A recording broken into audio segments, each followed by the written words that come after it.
I want to bring in Kevin Green, senior markets correspondent, right away to help set up the action today. All right, KG, let's talk about these records. You know, you finally got the Dow in the party here. What do you make of all this and how sustainable it is? I mean, if you kind of look at the trading from yesterday, we did see a broadening out of this rally here. A lot of participation. I believe over 80% of the S&P 500 was actually in the green. And if we continue to have days like that, even if we have maybe a little bit of a pullback when it comes to information technology, if you have other sectors that are able to kind of take up some of that slack, then obviously that provides a really decent environment for the market to continue to move higher here. And we're getting fairly close to another key level, this 6,600 level for the S&P 500. We're basically only about 15, 20 points away from that right now. That'll be a really key area of resistance. Let's see if we're able to break through that here today. But the market is obviously optimistic when it comes to the rate cuts that is priced in for the remainder of the year. In fact, if you kind of look at the October rate cut expectations, it's sitting at around 80, about 82% right now for another rate cut in October, and then over an 80% chance that we get another one in December. So the market is pretty locked in when it comes to this trajectory for the Fed. Now, what I would say though, Diane, if you probably see a little bit more of an aggressive rate cut, being priced in for the remainder of the year, that probably will then be a bad signal from an economic standpoint. Let's see how the market actually reacts to that. But for right now, you do have the setup on an economic standpoint for the Fed to cut rates, which is why you're seeing this broadening out, as well as small caps and mid caps really participating right now. When you say aggressive, do you mean more aggressive than the views that we'll actually have 3 this year? Yes, yeah. If you were pricing in 100 basis points worth of cuts, that would be actually fairly aggressive. You're then starting to match the 07, 08 rate cut cycle, as well as looking at the early 2000s. And so that type of an aggressive rate cut regime in such a short amount of time generally also results in equity markets actually pulling back. And it's not because of the fact that we have this all clear when it comes to inflation. Obviously, we had the CPI report yesterday. Month over month for headline CPI came in hotter than the street's expectations. But the worry about the labor market with the initial claims number coming in a lot hotter than the street's expectations is obviously fueling that rate cut expectation here. And once again, if you price in about another rate cut for this year, if you just look at the past and look at that trajectory, usually doesn't spell profits, or it doesn't spell new all-time highs for equities. Usually it's a pullback that actually does ensue. In other words, not beyond 75 basis points, right? So let me, for this cycle. So let me ask you this. When we think about concentration, I mean, one of the things that, we noticed, for instance, with yesterday, you had pretty broad-based gains, much of the S&P 500 higher, as you mentioned. So how should investors, kind of interpret where we stand? I mean, is it all systems go still since we see this broadening? Yeah, I think you still, there's definitely opportunities, especially in the value space or stocks that have not really participated but might be basing out on a technical basis. There might still be some opportunities there. You're seeing it not only in U.S. equities but also in China equities.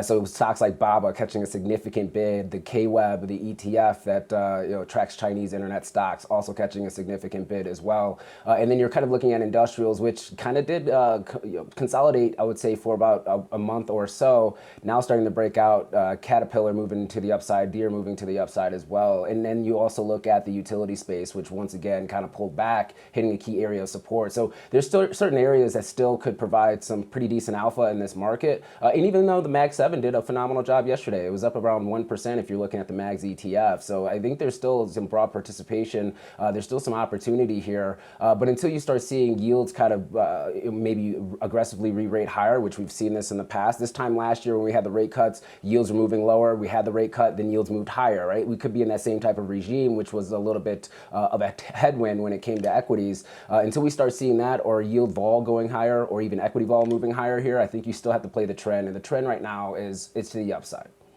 Okay, let's talk a little bit about, just kind of overall momentum and this tone of risk on. You're seeing a lot of IPO activity this week.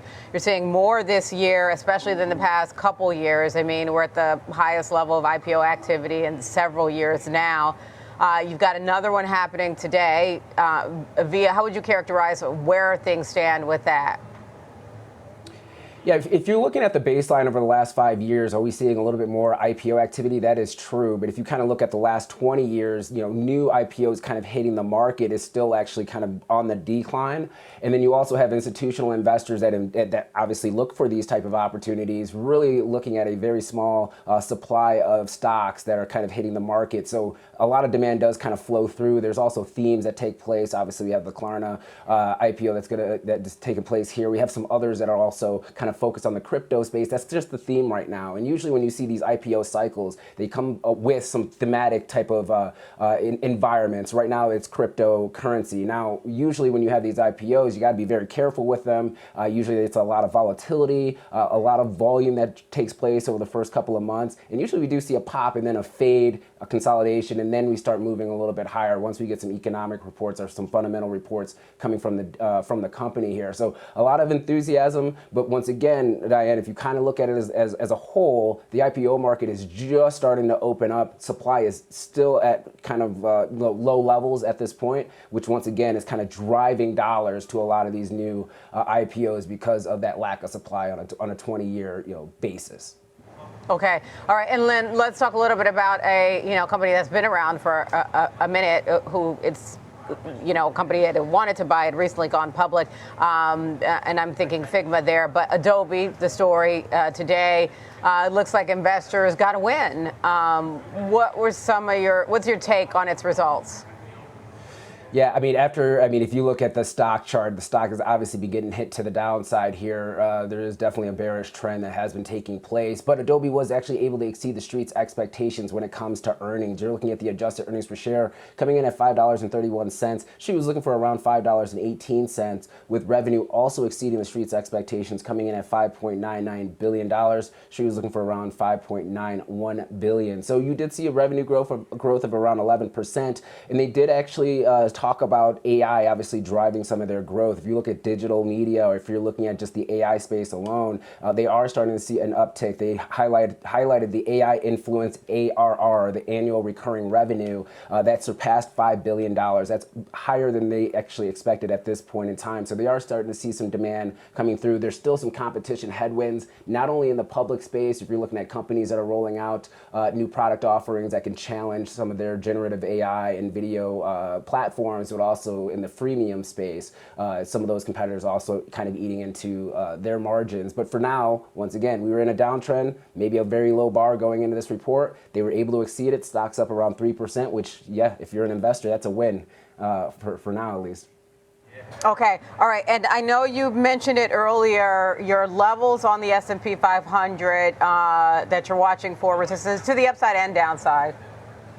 Yeah, to the upside, 66.10. To the downside, 65.50. Watch out for the University of Michigan numbers that come out today.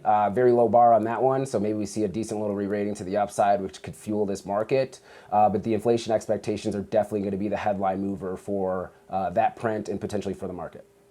Okay, and also, KG, quick thought on oil. I'm seeing West Texas Intermediate moving higher right now, above $63 a barrel, but not kind of the price action that had been expected to see this week.